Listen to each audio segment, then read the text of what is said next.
வணக்கம். இது உங்கள் ஊடகம், தமிழர்களுக்கான ஊடகம் ஜீவா டுடே.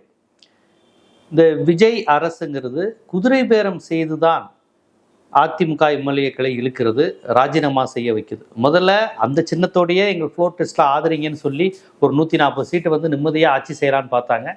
பட் எடப்பாடி கட்சி தாவல் தடை சட்டம் பாயின்னு சொன்ன உடனே அந்த எம்எல்ஏக்கள் பயந்து போய் ஆகா அமைச்சர் பதவிக்கு ஆசைப்பட்டு எம்எல்ஏ பதவியே போய் இது மன்னிப்பு கடிதம் கொடுத்து சரண்டர் ஆயிட்டாங்க எடப்பாடிட்ட. அதுக்கப்புறம் நீங்கள் சரண்டரானா விட்டுருவேனான்னு 4 எம்எல்ஏக்களை ராஜினாமா செய்ய வச்சாங்க. அதுக்கப்புறம் வைகோ கட்சிட்ட 2 பேரை ராஜினாமா செய்ய வச்சாங்க, ராஜினாமா செய்ய சொன்னாங்க. அவங்க எப்பா சாமி மதிமுகவில் இருந்து எம்எல்ஏ கிடைக்கிறதே கஷ்டம், எங்கள் தலைவர் சட்டசபையில் சரியான முடிவெடுத்து எம்எல்ஏ ஆகிறதே ரொம்ப கஷ்டம், இதில் எங்களை வேற நீங்கள் ராஜினாமா செஞ்சுட்டு அந்த பதவியை வேற யார் கொடுக்கவான்ட்டு நாங்கள் மதிமுகவே இல்லை உதயசூரியன் சின்னத்தில் நின்றுட்டு போயிட்டாங்க. அதற்கு பிறகு விஜயபாஸ்கர்கள் 2 பேர் வந்து ராஜினாமா செஞ்சாங்க.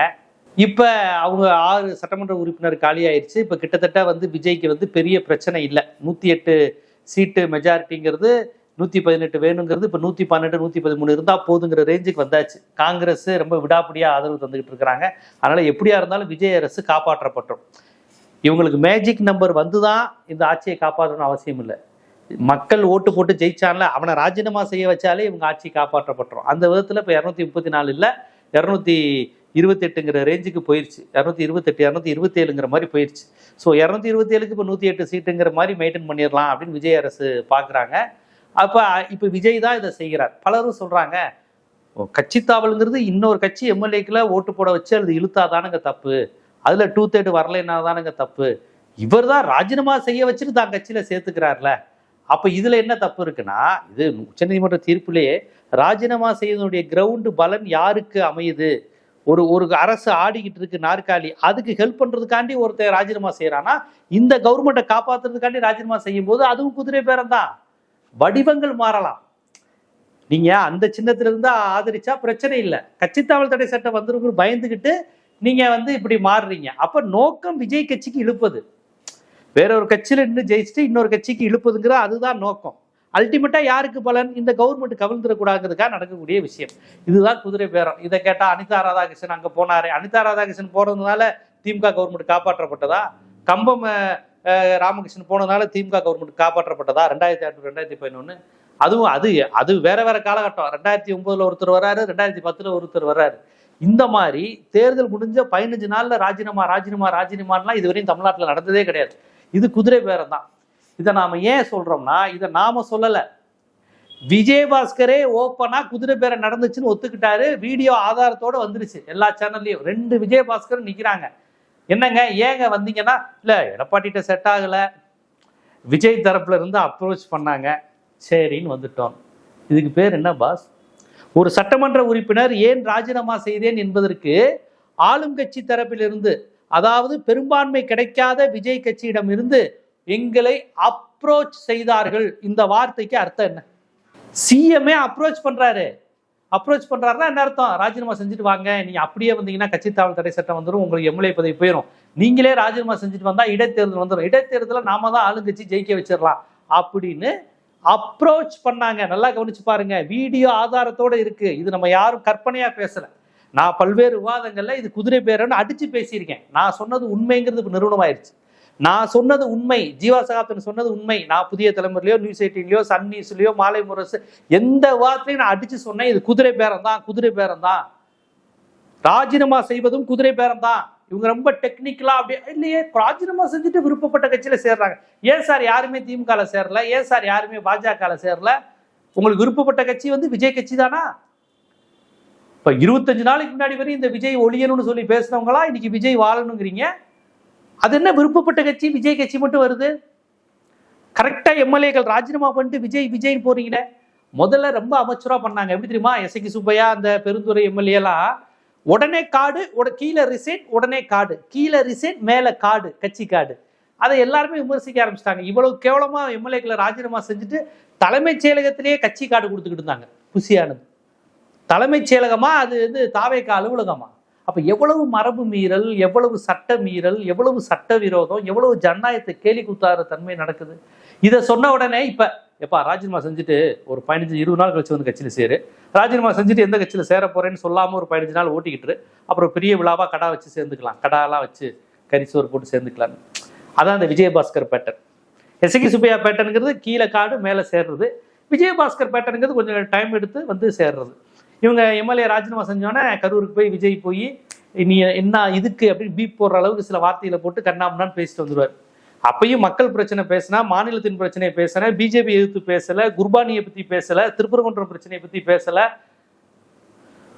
ஒரே நாடு ஒரே தேர்தல் வரப்போகுதுங்கிற அதை பத்தி பேசல, சிறுபான்மையினர் பாதுகாப்பு குறித்து பேசல, மணிப்பூர்ல கிறிஸ்தவர்கள் அடிச்சதை பத்தி பேசல, கிறிஸ்தவர் நிறுவனங்களுக்கு எதிரான ஒரு மசோதா வரப்போகுது அதை பத்தி பேசல, கல்வி நிறுவனங்கள் எல்லாத்தையும் மைய அரசு ஒன்றிய அரசு கையகப்படுத்த போகுது அதை பத்தி பேசல.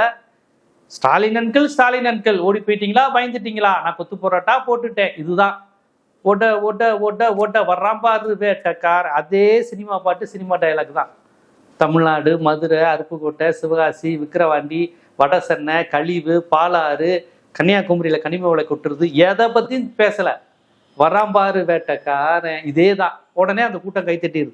என்னடா நடக்குது? ஒரு முதலமைச்சர் அவரு கெட்ட வார்த்தை பேசுறாரு, பீப் போட்டுக்கிறாரு, மிரட்டுறாரு, டான்ஸ் ஆடுறாரு, பாட்டு பாடுறாரு. ஆனா மக்கள் பிரச்சனை, மாநில பிரச்சனையை பேசல. இருக்கிற எம்எல்ஏக்கெல்லாம் இழுத்துக்கிட்டு இருக்காருங்கிற எந்த உணர்வும் இல்லாம அந்த கூட்டம் கைத்தட்டுது. இது ஜனநாயக விரோதம், சட்ட விரோதம், இந்திய அரசியலமைப்பு சட்டத்திற்கு எதிரானது. இதுகாரும் ராஜாஜி, பக்தவச்சலம், காமராஜர், யாருமே, அண்ணா, கலைஞர், எடப்பாடி, ஸ்டாலின், எந்த காலத்திலும் இப்படி ஒரு தோத்து போறது, மெஜாரிட்டி இல்லாம போது இப்படி வந்ததே கிடையாது. தொங்கு சட்டசபை வந்துருச்சு, கூட்டணி அமைச்சரவை வந்துருச்சு. இந்த கூட்டணி அமைச்சரவை, தொங்கு சட்டசபை வந்தா தமிழ்நாட்டுக்கு ஆபத்துன்னு நான் எல்லா விவாதங்களையும் தொடர்ச்சியா சொன்னேன். அதுதான் இப்ப நடந்துகிட்டு இருக்கு.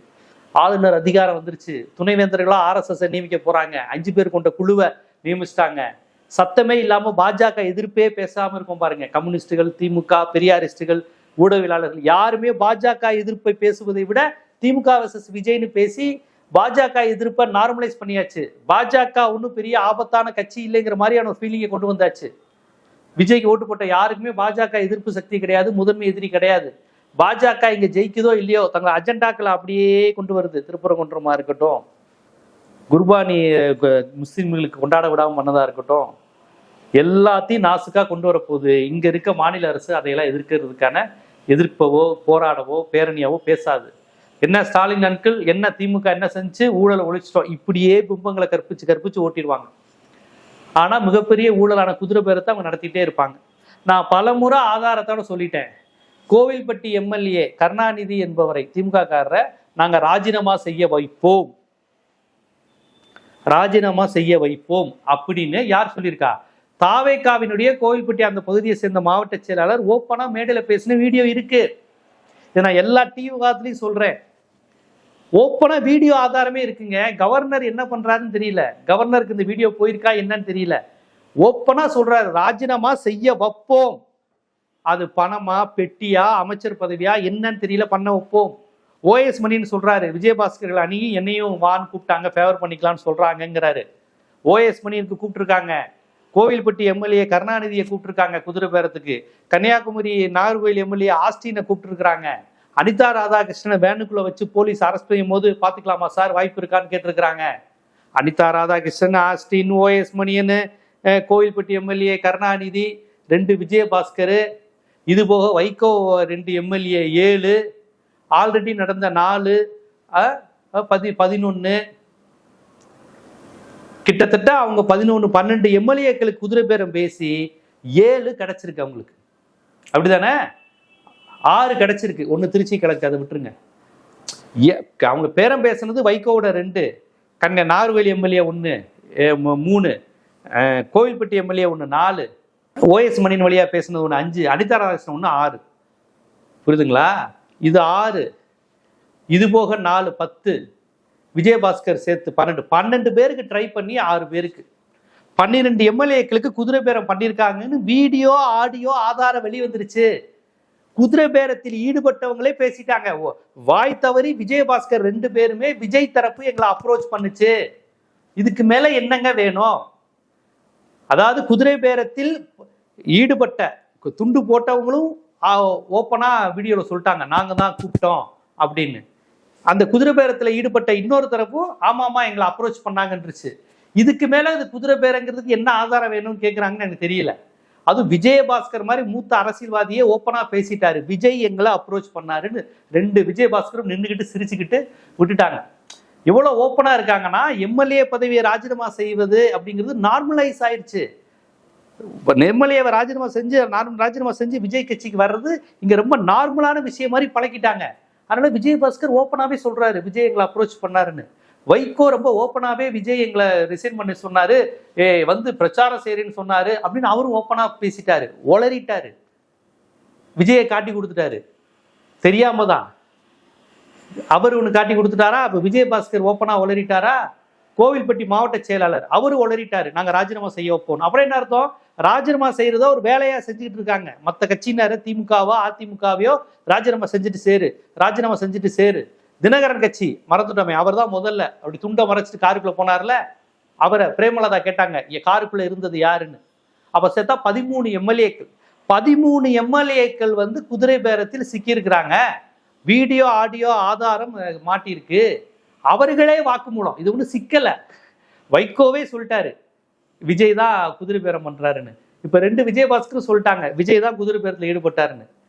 இப்படிப்பட்ட ஆட்களே பதறி உண்மையை உளரும் போது அந்த கோவில்பட்டி தாவேகா மாவட்ட செயலாளர் பாவம், இவங்களாம் பழக்கப்பட்ட பக்குவமான அரசியல்வாதி. அவர் பாவம் விஜய்க்கு போஸ்டர் ஒட்டிக்கிட்டு இருந்தவர். கோவில்பட்டியில யூத்துக்கும் பகவதிக்கும் திருமலைக்கும் போஸ்டர் ஒட்டிக்கிட்டு இருந்தவர். அவருக்கு இந்த அளவுக்கு அரசியல் முதிர்ச்சி இருக்காது, விஜயபாஸ்கர் அளவுக்கு, வைகோ அளவுக்கு.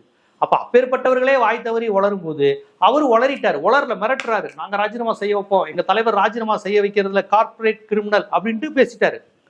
இவ்வளவு ஓப்பனா பிஜேபியே பார்த்து பதறுகிற அளவுக்கான ஒரு குதிரை பேர அரசியல் இந்தியாவின் வேற எந்த மாநிலத்திலும் நடக்கல, நம்ம தமிழ்நாட்டில் தான் நடக்குது. தமிழ்நாடு இவ்வளவு மோசமா போயிருமோ? பாரதிதாசன் பாடினாரே, தமிழகமே தாழ்ந்த தமிழகமே, தாழ்ந்த தமிழகமே, தலை தாழ்ந்த தமிழகமே புரட்சி கவிஞருடைய பாட்டு இருக்கு. உண்மையிலே தமிழகம் தாழ்ந்து போயிடுச்சு. இவ்வளவு ஓப்பனா குதிரை பேரம் இது எல்லாம் நடக்கக்கூடிய ஒரு சூழல் நடந்துகிட்டு இருக்கு. பகுத்தறிவு, பெரியாரிய சிந்தனை, ஆரிய எதிர்ப்பு, வடவர் எதிர்ப்பு, சமூக நீதி, இடஒதுக்கீடு, இதற்கெல்லாம் பேர் போன வரலாறு கொண்ட பாரம்பரியம் கொண்ட தமிழ்நாடு இன்னைக்கு குதிரை பேரத்துக்கு முக்கியத்துவம் கொடுக்கின்ற ஒரு மண்ணாக மாநிலமா மாறிடுச்சு. பாஜக எதிர்ப்பு வீரியமா இருக்கான்னு தெரியல மக்கள்கிட்ட. அவ்வளவு நார்மலைஸ் ஆயிருச்சு. தப்பான விஷயங்கள், கவர்ச்சி, சினிமா கவர்ச்சி, தனி மனித துதிங்கிறது ரொம்ப நார்மலைஸ் ஆகி போயிருச்சு. ஊழல்னா என்ன, லஞ்சம்னா என்னன்னே தெரியல. அந்த அளவுக்கு அதிநவீன ஊழல் லஞ்சம்லாம் நடக்க ஆரம்பிச்சிருச்சு. ஆனா மக்கள்கிட்ட அது என்னன்னே தெரியாத அளவுக்கு சிரிச்சுக்கிட்டு பார்த்துட்டோம், சிரிச்சிட்டோம், கிட்டக்க போய் பார்த்துட்டேங்கிற ரேஞ்சுக்கு இருக்கிறாங்க. என்னமோ ஒரு தப்பான சைனா தமிழ்நாடு போயிட்டு இருக்கு. இந்த 13 குதிரை பேரம் ரொம்ப ஓப்பனா ஆடியோ சிக்கிருக்கு. இது ஆளுநர் கைக்கு போகுமா, ஆளுநர் நடவடிக்கை எடுப்பாரா, எல்லாம் மேல இருக்கவங்க பாஜக தான் தீர்மானிக்கணும். பாஜக விஜய் எப்படி பாக்குது? நம்ம திட்டங்கள்லாம் வருவதற்கு சாதகமான ஒரு கவர்மெண்ட் கிடைச்சிருச்சுங்க மாதிரி தான் பாக்குது. இல்லைன்னா ஒரு பிடிக்காத கவர்மெண்ட், அதுக்கு உடன்படாத கவர்மெண்டா இருந்தா இவ்வளவு தொங்கிக்கிட்டு இருக்க, நாற்காலி ஆடிக்கிட்டு இருக்க ஒரு கவர்மெண்ட்டை இவ்வளவு ஃப்ரீயா இயங்க விடாது. அப்ப நீ திமுகவை திட்டு எதுக்கு எடுத்தாலும் திமுகவை திட்டு காலி பண்ணு, அதிமுகவை ஒண்ணுமில்லாம ஆக்கு, திராவிட கட்சிகள் அழி அப்படிங்கிற பிஜேபி அஜெண்டாவை அவங்க நேரடியா பண்ணாம நடிகர் விஜயை வச்சு பண்ணிக்கிட்டு இருக்காங்கிறதா ஓப்பனா தெரியுது. இல்லைன்னா நீங்களே பாருங்க, சட்ட ரீதியா 13 எம்எல்ஏக்களை குதிரை பேரம் பண்ணியிருக்காங்கன்னு வீடியோ ஆடியோ சிக்கிருக்கு. அதற்கு பிறகு எந்த சட்ட ரீதியான நடவடிக்கை இல்லை. இதுல முதலமைச்சர் நான் ஊழலை ஒழிச்சிட்டேன்னு வேற அவங்க ஓப்பனா பேசிட்டு இருக்கிறாங்க. அரசு வழக்கறிஞர் போர்ல இருந்து பணம் வாங்கிட்டு இருக்காங்கன்னு செய்தி வருது. ஆனா இவங்க அடுத்த நிமிஷமே உட்காந்து ஊழலை ஒழிச்சிட்டேன்னு சொன்னா அதையும் நம்புவதற்கு ஒரு கூட்டம் இருக்குன்னா இது எங்க போய் முடிய போகுதுன்னு தெரியல. ஆனா நம்மை போன்ற ஜனநாயகவாதிகள், பத்திரிகையாளர்கள், அரசியல் கருத்தாளர்கள், இந்த தமிழ் சமூகத்தை நேசிக்கக்கூடியவர்கள் தொடர்ச்சியாக சட்ட ரீதியாகவும் அரசியல் ரீதியாகவும் அறத்தின் அடிப்படையில் இன்றும் இது போன்ற விஷயங்களை அம்பலப்படுத்த வேண்டிய கடமை இருப்பதை நான் உணர்றேன். இது போன்ற அரசியல், சமூகம், சினிமா, சட்டம், பொருளாதாரம் போன்ற பல்வேறு விழிப்புணர்வு காணொளிகள் உங்களை வந்து சேருவதற்கு ஜீவா டுடே சேனலை சப்ஸ்கிரைப் பண்ணுங்க, ஆதரவு தாங்க. நன்றி.